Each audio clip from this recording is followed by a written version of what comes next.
Assalamualaikum warahmatullahi wabarakatuh. Perkenalkan, nama saya Ridho Novali Pratama dengan NIM 24.11.5960. Dan saya dari kelompok 10. Pada hari ini saya akan menyampaikan hasil diskusi kami, yaitu tentang input output modul. Oke, langsung saja. Pertama ada modul input output. Modul input output adalah bagian penting dalam arsitektur komputer yang berfungsi menjembatani komunikasi antara CPU, terus memori utama, dan perangkat eksternal seperti keyboard, printer, hard disk, dan lain-lain. Dan pada modul ini komputer tidak dapat berinteraksi dengan dunia luar. Selanjutnya ada pendahuluan peran input output sendiri. Peran input output dalam sistem komputer sendiri itu ada dua, yaitu modul input output berfungsi sebagai jembatan antara CPU dan perangkat eksternal seperti keyboard, mouse, printer, dan hard disk. Terus selanjutnya, tanpa modul input output, CPU tidak bisa langsung berkomunikasi dengan perangkat luar karena perbedaan format dan kecepatan transfer data. Nah, terus untuk tantangan utamanya sendiri itu yang pertama ada perbedaan kecepatan antara CPU dan perangkat eksternal. Terus yang kedua ada manajemen buffer dan sinkronisasi data agar tidak terjadi kehilangan data. Terus yang ketiga ada efisiensi pengguna CPU agar tidak terbuang hanya menunggu perangkat. Next, selanjutnya ada struktur sistem input output. Jadi untuk komponen utamanya, yang pertama itu ada CPU sendiri, itu berperan sebagai mengendalikan seluruh operasi sistem. Lalu ada memori utama untuk menyimpan data dan instruksi. Yang ketiga ada modul input output itu sendiri menghubungkan CPU dengan perangkat eksternal. Terus yang keempat ada perangkat eksternal input dan output. Contohnya sendiri itu ada keyboard dan sensor. Terus yang outputnya sendiri ada printer dan juga display. Oke, selanjutnya ada modul input output. Jadi fungsi modul input output itu sendiri ada dua. Yang pertama sebagai perantara komunikasi data antara CPU dan perangkat eksternal. Terus yang kedua mengatur kontrol dan aliran data agar tidak bentrok. Terus ada komponen utama. Komponen utamanya sendiri itu terbagi jadi tiga. Yang pertama data register. Data registernya sendiri itu buat menyimpan data sementara yang dikirim atau diterima. Terus yang kedua itu ada kontrol register, menentukan jenis operasi baca atau tulis. Terus yang ketiga itu ada status register, itu berfungsi memberi sinyal apakah perangkat siap atau sibuk. Oke, lanjut. Selanjutnya ada program input outputnya sendiri ya. Jadi untuk definisinya sendiri itu metode di mana CPU mengontrol penuh proses input output, memeriksa status perangkat secara terus-menerus. Di sini dia pakai polling. Nah, terus untuk cara kerjanya sendiri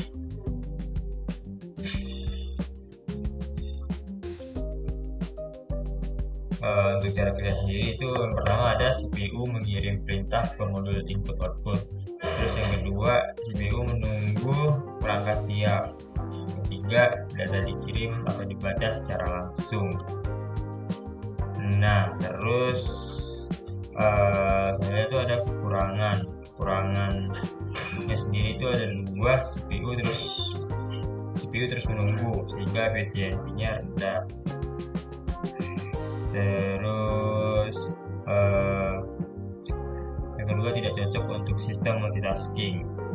Oke, lanjut.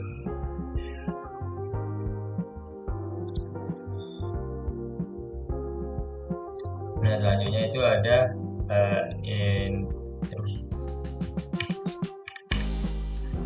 ada interrupt driven input output. Jadi definisinya sendiri itu perangkat mengirim interrupt sinyal ke CPU jika siap, sehingga CPU tidak perlu menunggu.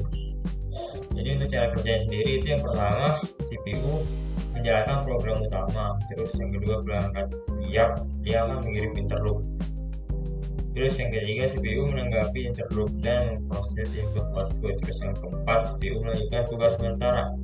Terus kekurangannya ada dua, yang pertama CPU terblokir, yang kedua efisiensi untuk banyak perangkat. Oke, lanjut. Selanjutnya ada direct memory access atau singkat dengan nama DMA. Definisi DMA sendiri itu memungkinkan transfer data langsung antara perangkat dan memori tanpa melibatkan CPU secara aktif. Nah, untuk cara kerjanya si DMA sendiri itu CPU memberi perintah awal kontrol DMA. Terus yang kedua, DMA mengatur transfer data langsung. Terus yang ketiga, CPU diberi sinyal setelah transfer selesai. Nah, untuk kelebihannya sendiri itu sangat efisien untuk transfer data besar, disk, audio, terus jaringan. Terus untuk kelebihan yang kedua itu CPU bisa fokus pada tugas lain, karena ya DMA sendiri itu nggak melibatkan CPU secara langsung ya. Hanya itu ada input output channel sama input output prosesor. Jadi ini perbedaannya ya, yang tadi antara DMA sama input output channel. Definisinya sendiri itu unit khusus yang memiliki kemampuan prosesor tersendiri untuk mengolah beberapa perangkat input output sekaligus. Itu definisinya. Perbedaannya, DMA pertama mengatur transfer data langsung, kedua CPU masih inisialisasi transfer, ketiga untuk query. Nah, terus untuk input output channel sendiri itu dia menjalankan instruksi input outputnya sendiri, terus dapat bekerja paralel secara mandiri. Terus yang terakhir itu cocok untuk server atau mainframe ya, seperti itu. Oke, lanjut. Selanjutnya ada perbandingan metode penanganan input output. Jadi ini perbedaannya lagi ya. Terus untuk metode pertama itu ada program input output. Nah, mungkin ini nggak perlu di presentasikan, kalian bisa baca aja ya. Jadi dia seperti ini pokoknya sesuai dengan tabel ini untuk perbedaannya sendiri. Terus lanjut aja untuk implementasi nyatanya. Jadi misal di sini ada komputer pribadi atau PC. Kan di komputer maksudnya di PC sendiri itu ada keyboard, mouse, monitor, dan printer.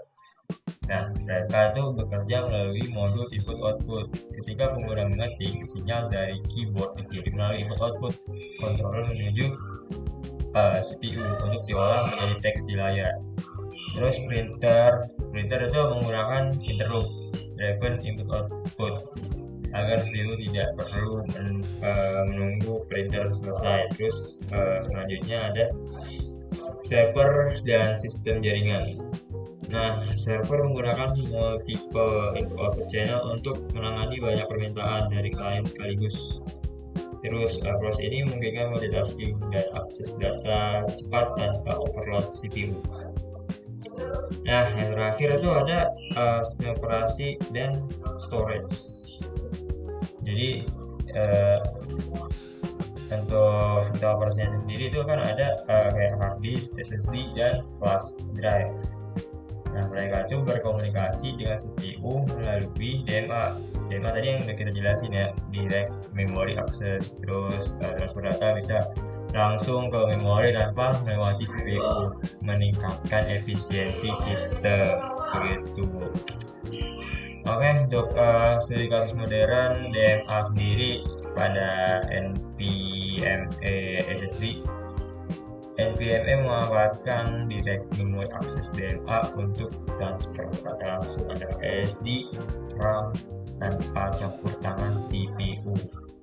Terus selanjutnya itu ada GPU dengan interrupt dan DMA juga. Jadi DMA engine di GPU memungkinkan transfer data besar. kayak tekstur model misalnya kayak tekstur terus model langsung dari RAM ke VRAM.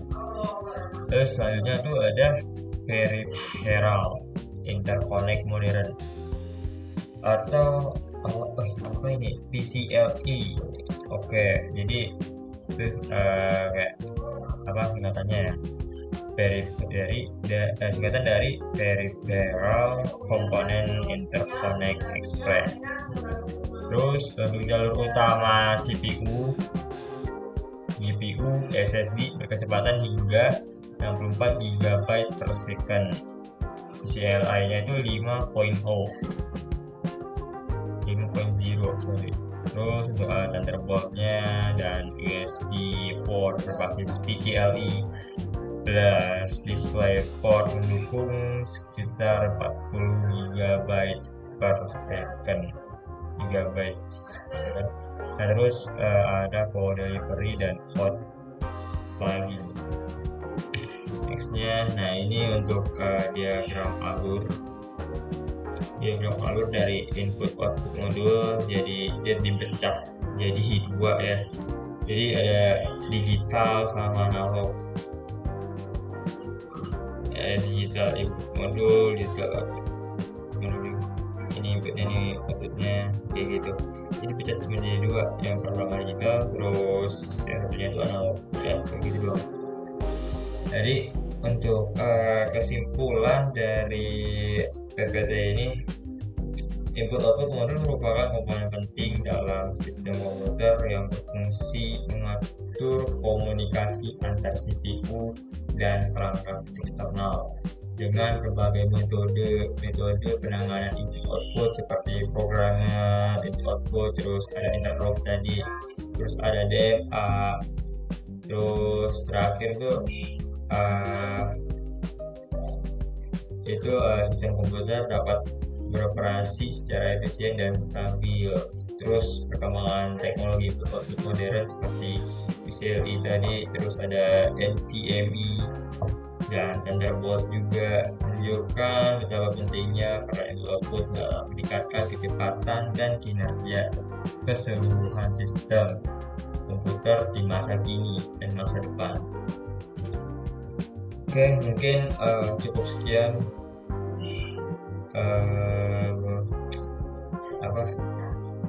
dari hasil diskusi kami. Maaf apabila ada kesalahan. Bila tidak boleh saya, wassalamualaikum warahmatullahi wabarakatuh. Oh ya, ini lupa. Nah, ini tuh daftar pustakanya ya. Jadi ini bisa sekali buat kalian cek aja nanti kayak data-data yang kami ambil buat kalian jadiin PPT. Jadi ini dapatnya dari sini. Jadi kalian bisa cek sendiri juga. Oke, udah. Thank you. Terima kasih semua.